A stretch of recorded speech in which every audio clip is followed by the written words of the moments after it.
Complete होने के बाद पर्लिन कैसे डिजाइन करेंगे, इसी को सबसे पहले क्या करते हैं, 2x5 का टेबल बनाएंगे ना। तो मैं एक कैलकुलेटर ओपन कर लेता हूँ। ये कैलकुलेटर ओपन कर लिया और देखिए 1134 तो आपका मॉड्यूल का विड्थ हो गया हुआ ना। जी। और 20 mm या 25 mm module to module gap देंगे। मैं 25 mm ऐड कर दिया, मतलब 1159 का एक पर्लिन बनेगा एक मॉड्यूल के लिए।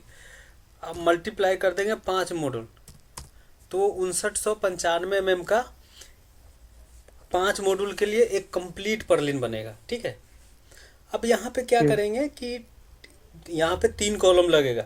अगर आप नॉर्मल स्ट्रक्चर ले रहे हैं 70 40 80 40 ले रहे हैं तो आपको 3 कॉलम लगाना पड़ेगा। 2 कॉलम में आपका काम होगा ही नहीं। तो 3 कॉलम लगाने का मतलब है कैड भी ओपन कर ही लेता हूँ मैं।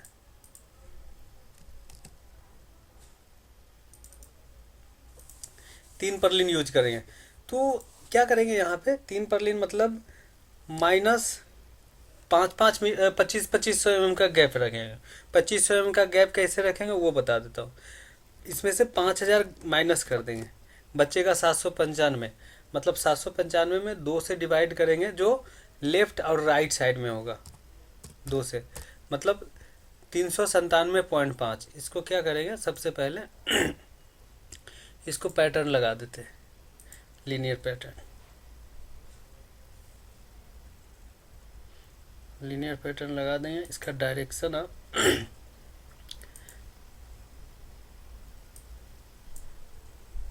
सभी को सिलेक्ट कर लेंगे, इसका भी सिलेक्ट करके और यहाँ से डायमेंशन दे देना है 2500 मल्टीप्लाई 2, 3 हो जाएगा।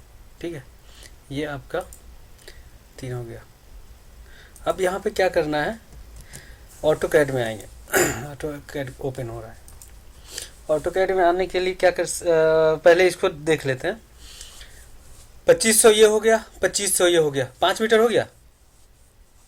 हम्म।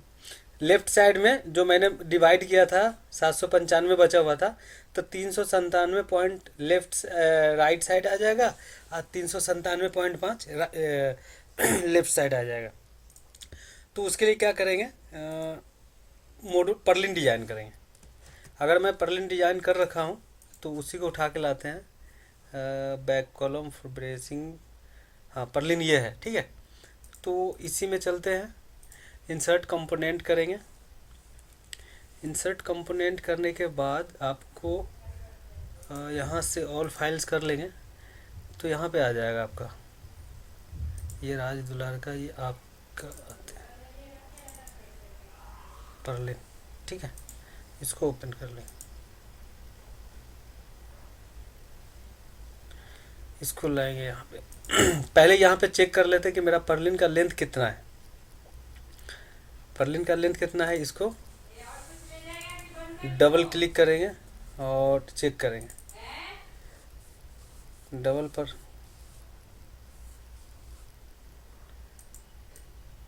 1134 प्लस 25 mm, तो ये तो एक ही मॉडल का हुआ ना। मुझे 5 पर्लिन लेना है, 5 मॉडल गुने 5। ओके कर देंगे।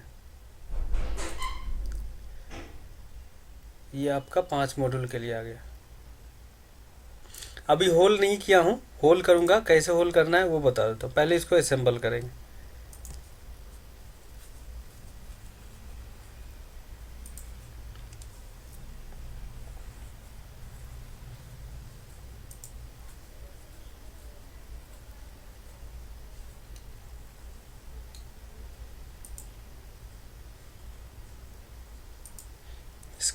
इसका टॉप ले लेंगे,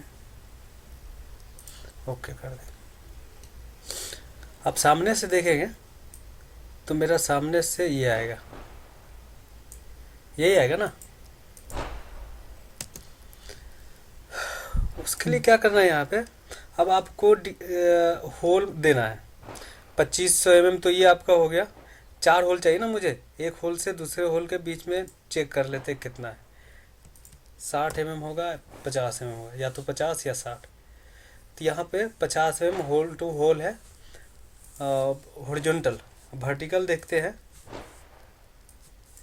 वर्टिकल 30 होगा, वर्टिकल 30 है तो क्या करेंगे, इसको ओपन कर लेंगे यहीं पे।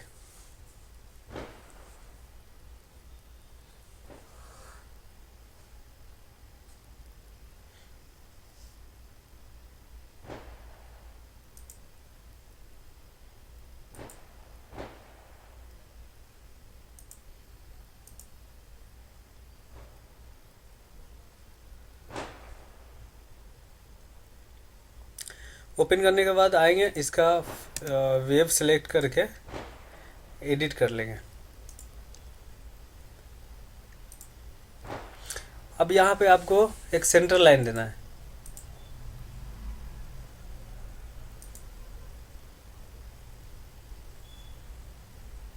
सेंटर लाइन दे दिए और डायमेंशन देंगे, कितना था मेरा डायमेंशन जो मैंने डिवाइड किया था, 397.5 यहाँ पे दे देंगे, 397.5। ठीक है, अब क्या करेंगे, इसको ऑफसेट कर देंगे, ऑफसेट करेंगे चाहे यहाँ स्लोटेड होल दे दीजिए।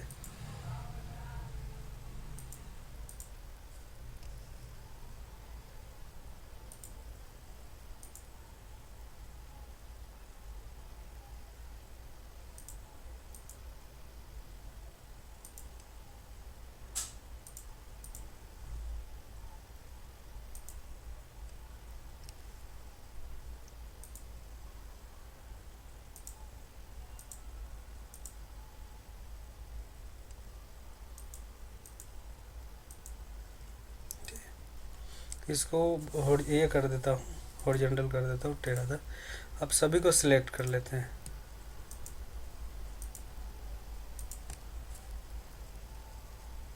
यहाँ पे इक्वल स्लॉट कर देते हैं। पहला कितना था, 50 था ना ये,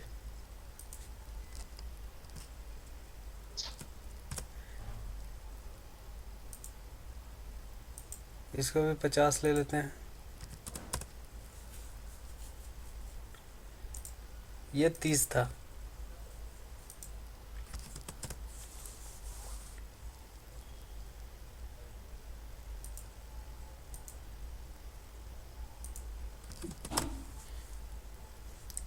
ये भी 30।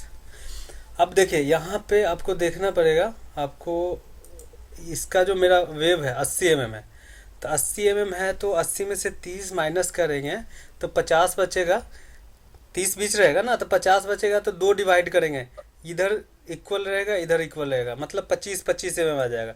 50 डिवाइड बाई 2 करेंगे तो 25 पे आ जाएगा, मतलब जो होल करेंगे एकदम सेंटर से करेंगे, सेंटर से करेगा 15 mm ऊपर 15 mm नीचे, तो ये भी आपका 25 mm आ जाएगा।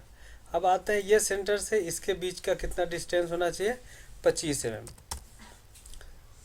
ये भी 25 कर देते हैं।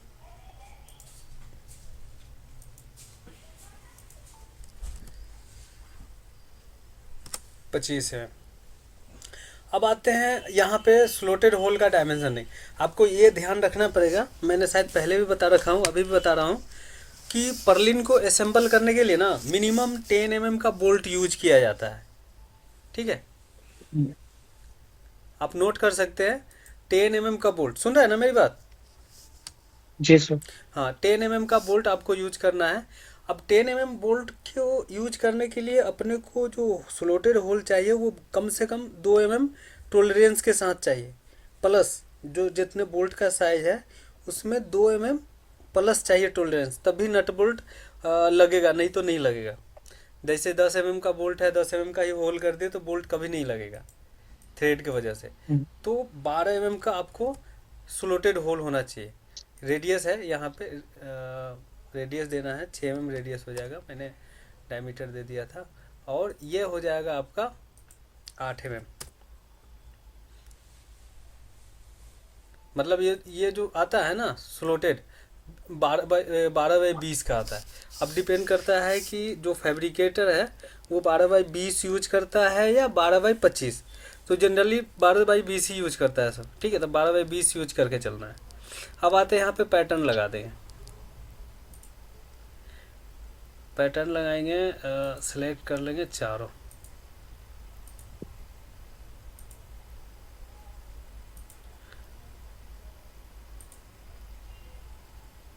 2500 पे है तो लिख देंगे 2500, 3 कर देते हैं। ठीक है, जैसे 3 करेंगे तो यहाँ पे आप डायमेंशन चेक कर सकते हैं। अब यहाँ पे देख सकते हैं मैंने जब उसको होल किया तो ये आया। अब इसको इक्वल करेंगे, रेफरेंस लाइन ले लेंगे इसका मेट,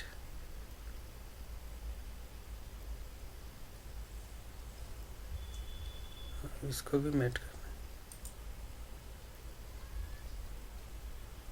ओके कर दें। तो आपको देखने को मिलेगा कि सभी होल एग्जैक्ट आएगा। इधर से घुमा के दिखाता हूँ, सेंटर में भी आ गया एग्जैक्ट। ठीक है, और राइट साइड भी देखते हैं, लेफ्ट साइड भी इक्वल आया है, और जो स्टार्टिंग पॉइंट वाला था राइट वाले वो भी इक्वल आया है ना। तो आपको ऐसे पंच होल देना है राफ्टर को कनेक्ट करने के लिए, पर्लिन को एल क्रीट के साथ कनेक्ट करने के लिए। अब इसको क्या करेंगे, आप यहाँ पे इसको पैटर्न लगा सकते हैं या कॉपी पेस्ट कर सकते हैं इसको।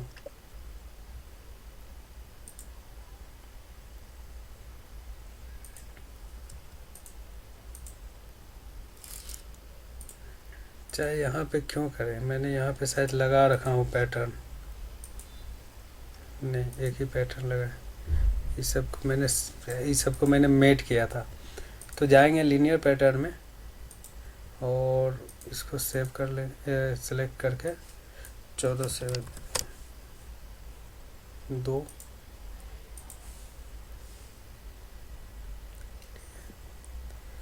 अब आते हैं ये और ये फेस के बीच में जो डिस्टेंस है ना,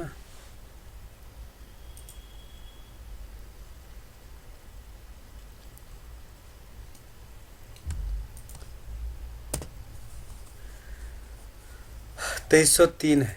तो क्या करेंगे, पैटर्न इसमें फिर लगाएंगे, यहाँ पे 2303 कर देंगे, 2303 और सिलेक्ट कर लेंगे दोनों। आ गया ना इक्वल।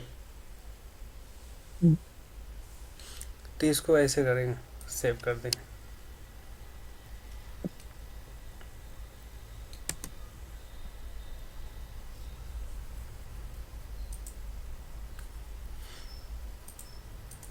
अब मॉड्यूल लाएंगे। मॉड्यूल मैंने अगर सेव कर रखा हूँ तो शायद उसको ले आता हूँ।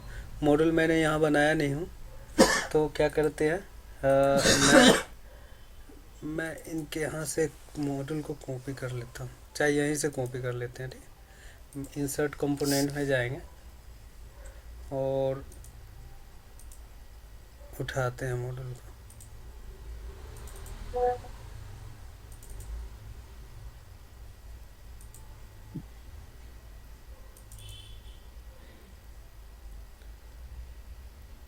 ये रहा,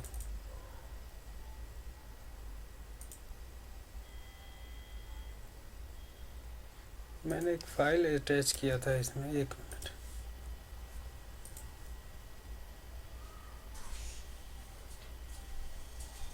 दूसरा फाइल लाता हूँ मैंने, जिसमें सोलर सेल ऐड कर रखा हूँ।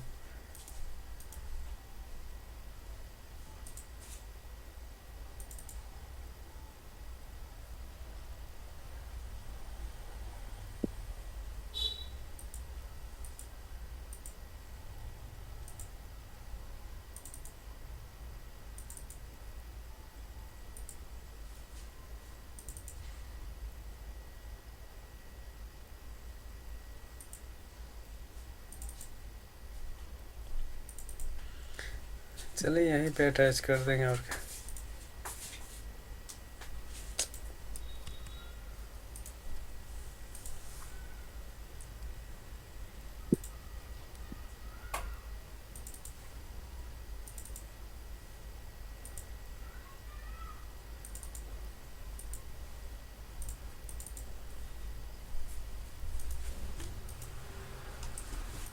इसी को उठा के लाते हैं।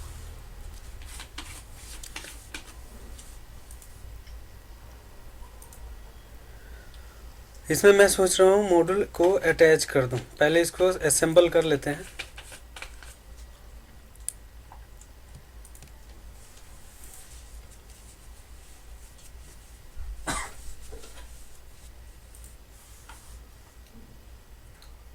अब देखिए यहाँ पे जो होल दिया जाता है मॉड्यूल में, वो 1400 mm पे है, तो वो भी तो मुझे होल करना है।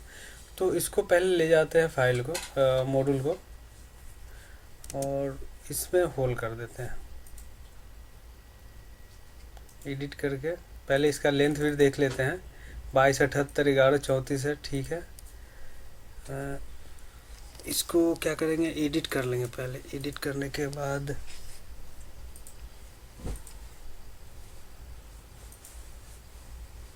सेंटर लाइन ले लेते हैं, कंस्ट्रक्शन लाइन लेना है, और ये 1095 होता है।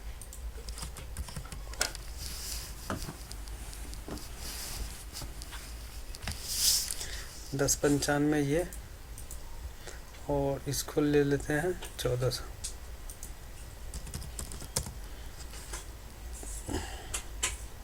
रेफरेंस के लिए मैं यहाँ पे राउंड होल ही दे देता हूँ।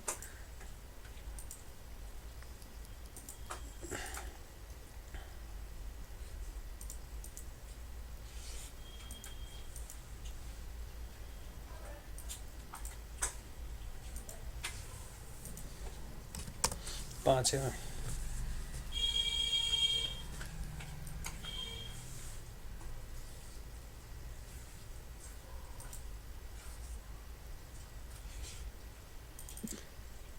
डाया 5 है, 10 देना है। डाया 10 होना चाहिए। इसको सिलेक्ट, सभी होल सिलेक्ट करके और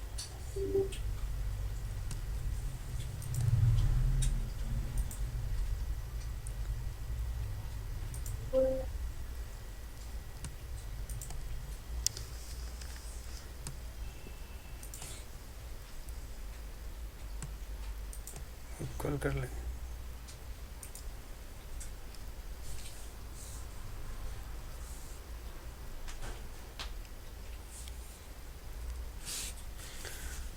ओके करके, और यहाँ पे होल ना, रेफरेंस के लिए मैं 10 mm दे देता हूँ, ऐसे फ्रेम रहता है।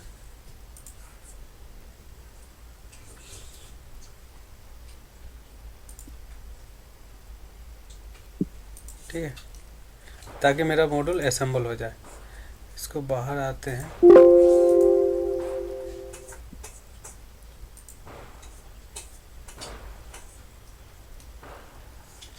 अब सवाल है कि यहाँ पे मॉड्यूल का होल कैसे लाएंगे, क्योंकि मॉड्यूल टू मॉड्यूल असेंबल भी तो होना चाहिए। तो इसको फिर निकालेंगे, ओपन हो जाए, ओपन करेंगे, ओपन करेंगे। ये फ्लेंज कहलाता है, ये तो आपका वेब है, ये फ्लेंज है। इसको एडिट करेंगे, और मैंने जो उसमें होल दिया हूँ, एक मिनट में होल चेक कर लेता हूँ।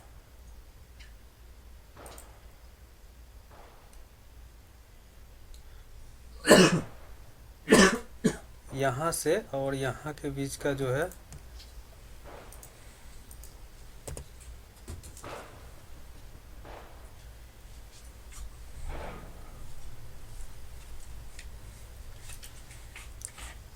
दस सौ पंचानवे, ठीक है।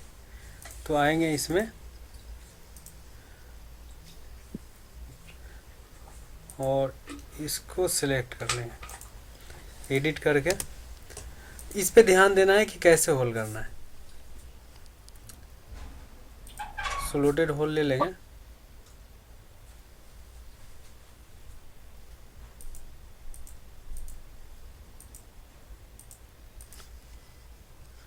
दोनों को इक्वल कर देंगे, इक्वल स्लॉट्स, और इसका डायमेंशन दे देते हैं 5, ये भी 5 हो गया, और इसका दे देते हैं 10। मतलब जो स्लॉटेड होल का जो लेंथ होगा ना, वो 20 से होगा, ये 20 हो गया, और लेंथ वही रहेगा। अब इसके बीच में क्या करेंगे, इसके बीच में 1095 दे देना है, इसके बीच में आप 1095 दे दीजिए।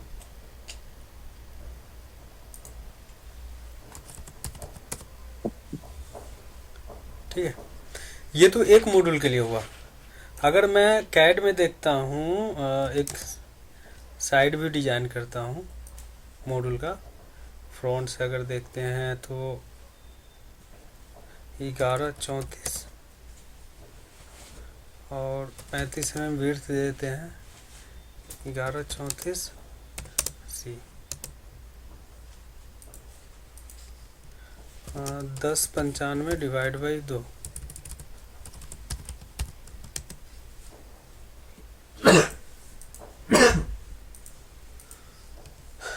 अपना तो ये मॉड्यूल का विड्थ हो गया, मतलब जो इनर होल है इंस्टॉलेशन के लिए, वो ये होल है।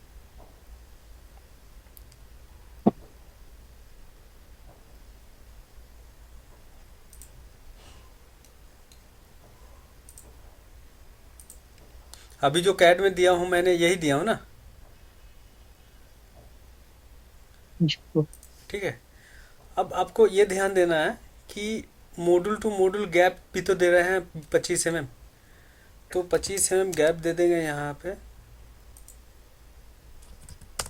ठीक है, और इसको कॉपी करके उसके जो मैंने लाइन दिया उसके लास्ट पॉइंट पे कनेक्ट कर, ये हो गया। अब ये दोनों के बीच में होल देखेंगे,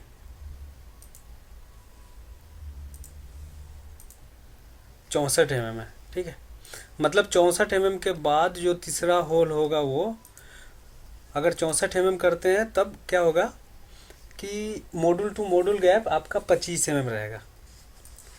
तो यहाँ पे पैटर्न लगाते हैं,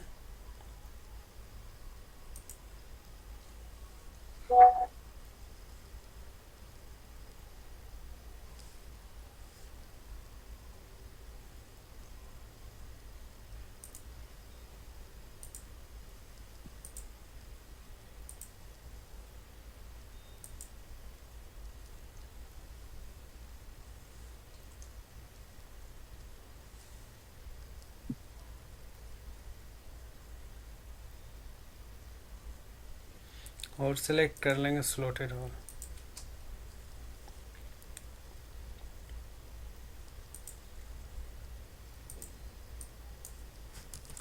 दस 95 प्लस 64, ये होल से ये होल के बीच में जो गैप होगा वो 1095 हो।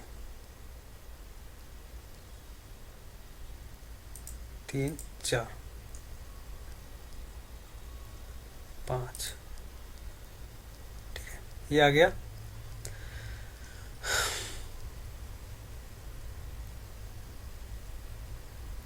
ओके कर दें। अब रह गया सवाल 64 mm, तो ये होल टू होल है मेरा,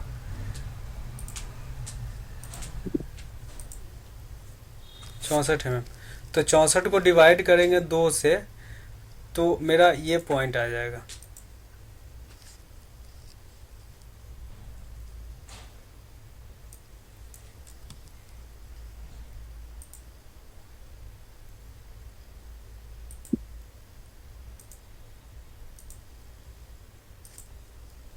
चौंसठ डिवाइड बाई 2, 32 आ जाएगा।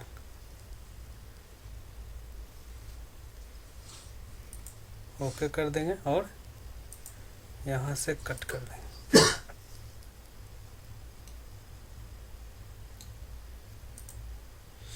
तो ये आपका पर्लिन कंप्लीट हो गया। ठीक है, यही प्रोसेस होता है पर्लिन को मार्किंग करने का। अब यही दे देंगे फैब्रिकेशन में तो वो डिजाइन कर देगा। अब इसको सेव कर देते हैं।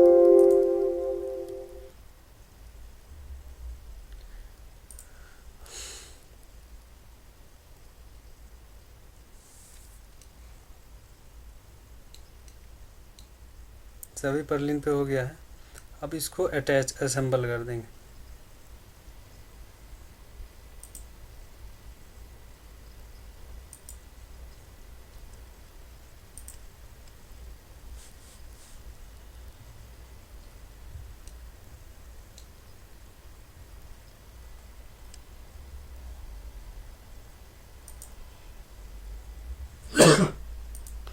ओके कर देंगे इसको, और इसको अलाइनमेंट कर देंगे, मॉड्यूल के अलाइनमेंट हो जाए।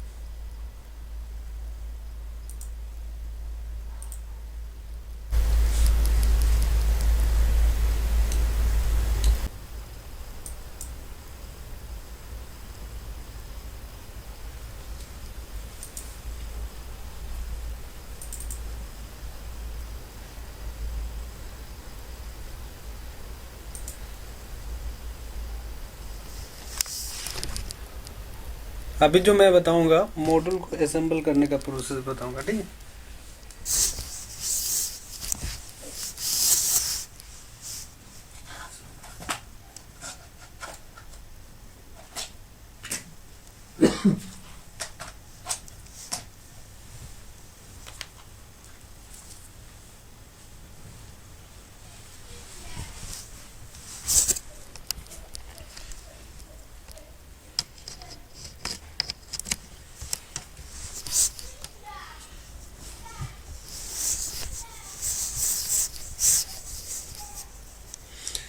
देखिए मैंने जो अभी तक बताया हूँ, वो था पर्लिन में तो होल हो गया, कैसे हुआ वो पता चल गया ना। हेलो। जी सर। हाँ, अब इसको असेंबल करते। ये भी असेंबल हो गया है, मैंने असेंबल कर दिया। ये असेंबल, ये तो देखे थे ना ये असेंबल होते हुए। नहीं सर, वो कट गया था। अच्छा, चलिए इसको मैं डिलीट कर देता हूँ, असेंबल क्या हुआ। और ये भी डिलीट कर, ठीक है। अब आते हैं, इसका सेंट्रल लाइन ले लेंगे यहाँ से, और ये जो होल किया हूँ इसका भी सेंट्रल लाइन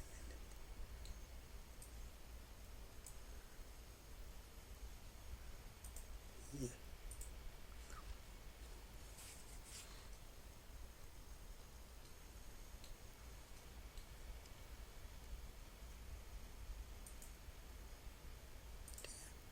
ये तो होल मैच हुआ है, एक होल, ठीक है। अपने को अब मेरे पास दो ऑप्शन है, या तो मैं दूसरा होल को मैच कर दूं तो मेरा ये मूव नहीं होगा, जैसे देख रहे हैं ये मूव हो गया ना। या तो हम्म। मेरे पास दूसरा ऑप्शन है कि ये होल को इस होल से मैच कर दूं, या इसको अलाइनमेंट कर दीजिए, ऑटोमेटिक वो फिक्स डायमेंशन पे आ जाएगा, ठीक है।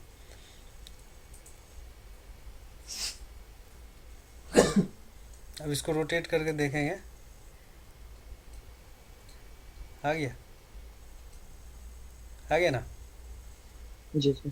हाँ, तो यही आप दो ऑप्शन है आपके पास, या तो इसको मैच कर दीजिए या इसको अलाइनमेंट कर दीजिए, आपका काम हो जाएगा। हम्म।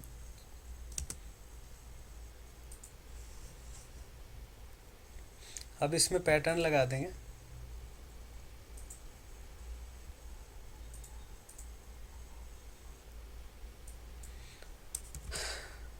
बाईस 78 प्लस 25 mm, और इसमें भी दे देता हूँ पैटर्न, इधर डायरेक्शन चेंज कर देना है। और यहाँ पे जो मेरा है 1134 प्लस 25, और मॉड्यूल का क्वांटिटी कितना है 5, ठीक है। तो जूम करके देखेंगे सब होल उसके एकदम सही जगह पे आया, आया है ना। ये भी होल ओके कर देंगे, तो देख सकते हैं ये भी होल उसके एकदम सही पोजीशन पे आया है, कहीं आगे पीछे नहीं है ना। तो आपको ऐसे करना है।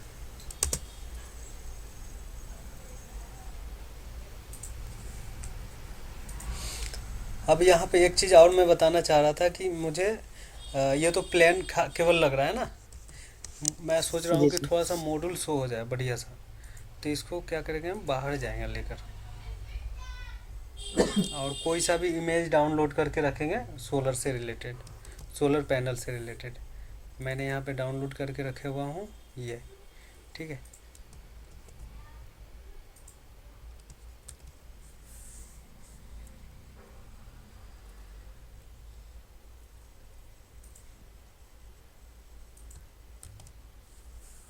मैंने इसको डाउनलोड करके यहाँ गूगल से डाउनलोड कर सकते हैं, और इसमें जाएंगे,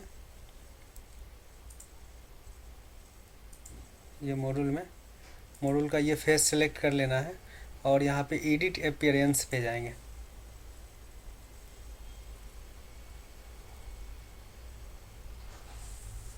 यहाँ पे जाने के बाद ये ऑटोमेटिक फेस ले लिया है, मेरा यही फेस है। अब यहाँ से क्या करेंगे, एडवांस में जाना है और इमेज या कलर इमेज करेंगे। तो यहाँ से आपका एक ऑप्शन दे देगा ब्राउज का, ब्राउज पे क्लिक करेंगे और वही डेस्कटॉप से उठा कर लाते हैं।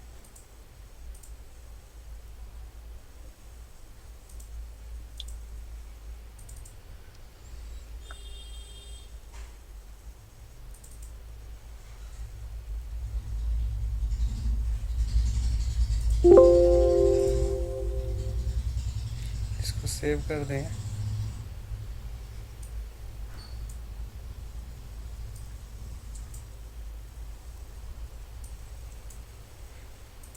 नहीं, सेलेक्ट नहीं हुआ है।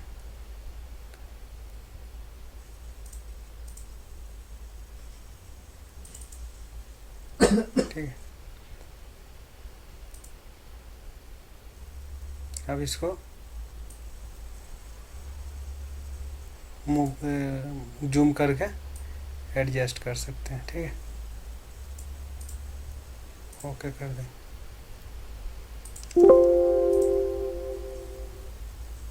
आ गया।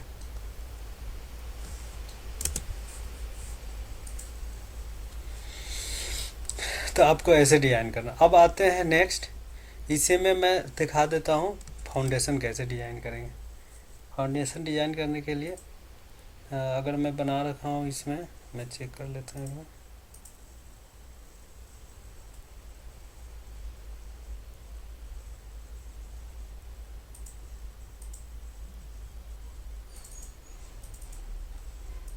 फाउंडेशन नहीं बनाया तो चलेंगे।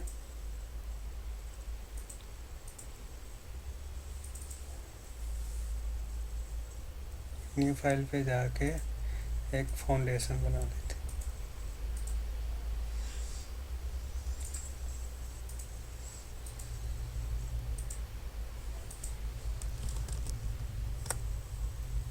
तीन सौ बाई 300 का।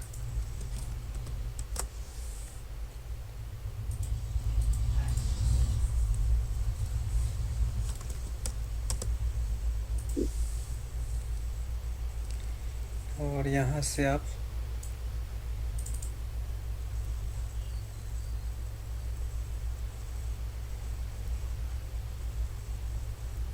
कंक्रीट ले लेंगे।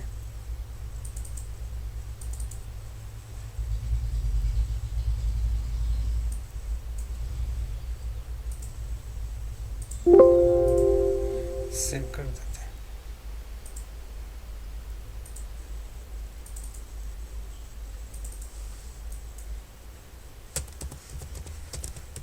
फाउंडेशन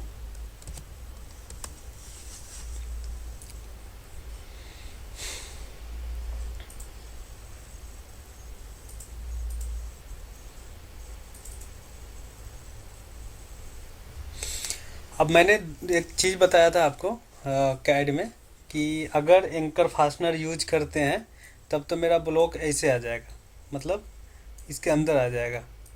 ठीक है, जी अगर एंकर फास्टनर यूज करते हैं, ये छत पर चिपिंग करेंगे इसको, तब तो मेरा ये ब्लॉक आएगा। अगर क्लाइंट बोला कि नहीं मुझे एंकर फास्टनर पे नहीं चाहिए, जे बोल्ट पे चाहिए, तो आपको ऐसे लगाना है। मतलब इसमें जे बोल्ट निकालना पड़ेगा 4 पीस। जैसे मान हम्म, लीजिए कि मेरा एक 100 बाई 100 है, तो इसे मैं निकाल देता हूँ बाहर जाके।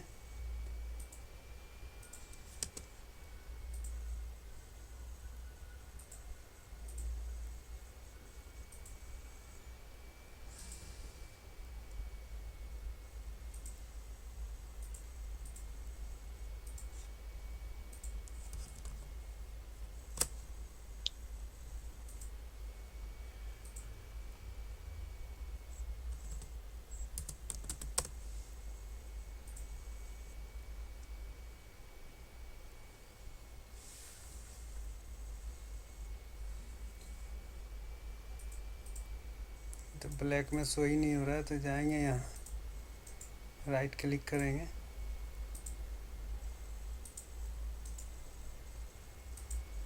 यहाँ से जब तक इसको डिलीट कर देते हैं, ठीक है। और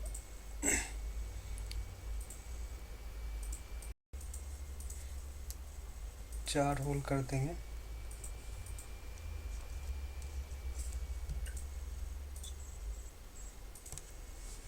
और इक्वल कर देंगे।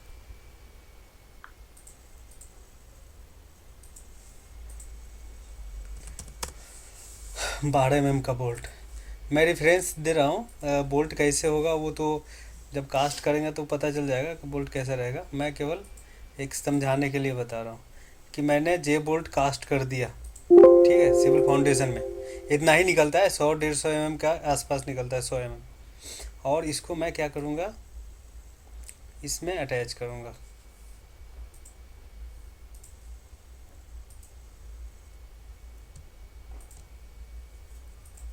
असेंबल कर दिया, इसको भी कर देता हूँ, ठीक है। और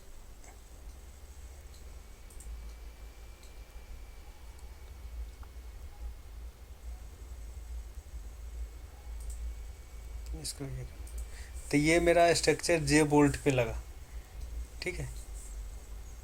हम्म,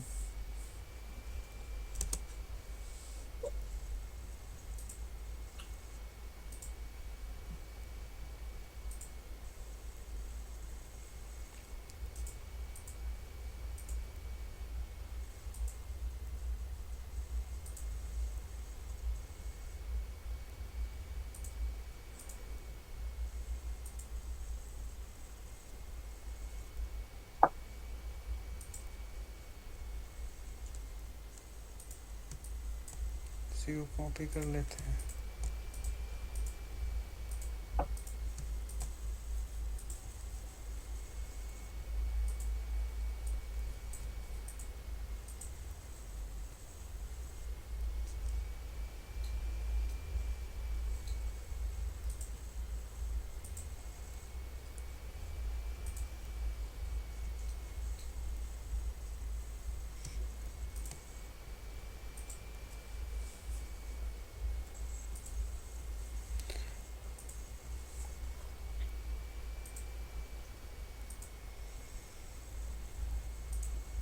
इसको भी सिलेक्ट कर ले, मतलब आपका ये ये जे बोल्ट पे हो गया, ठीक है।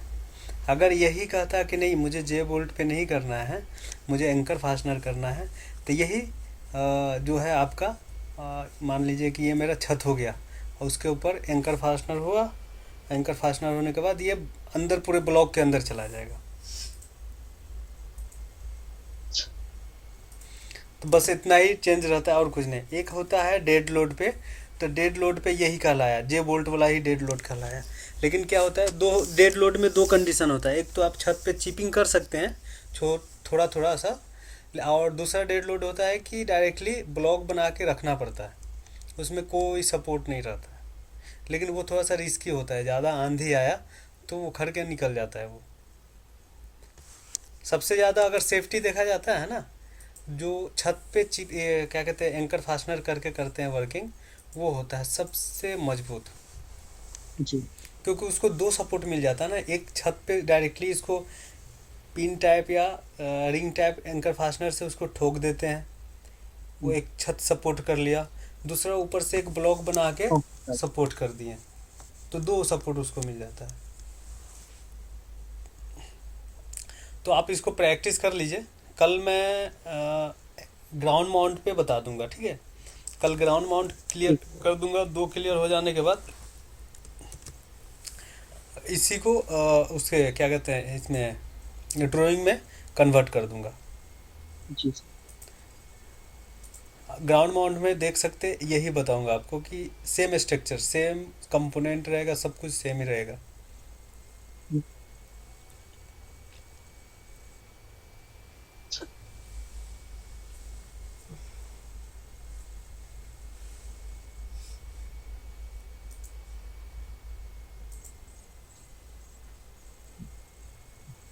देख रहे हैं।